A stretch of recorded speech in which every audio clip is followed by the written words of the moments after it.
3, 2, 1, 0. We choose to go to the moon.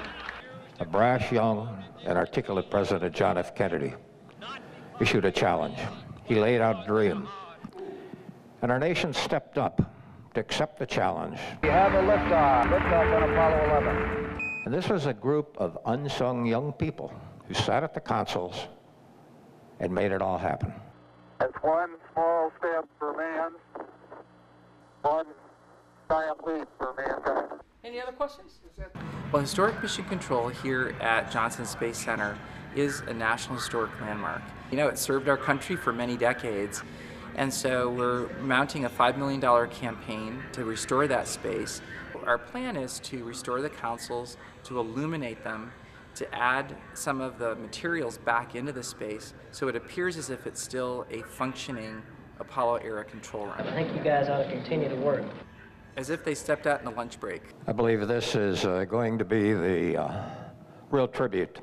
And when people move into mission control right now, I think they'll come up with the real wonder of what we did, the kinds of tools we had, and the individual commitment and dedicated needed to do a job that had never been done before. And they entered mission control with a clear understanding of duty, honor, and country. We're really standing on the shoulders of giants, the people who've gone before us, and there are direct lessons to be learned from that past work. But these kids nowadays can study space from the very beginning, and they're going to be even more prepared, I believe. And if the MOCR will inspire them to go for it, I think that'll be a great tool. I just wanted to ask you gentlemen to kind of go back to 50 years ago when you were a young man just starting out in that historic control room. I guess I feel bad because I didn't feel like I was on the verge of doing historical things.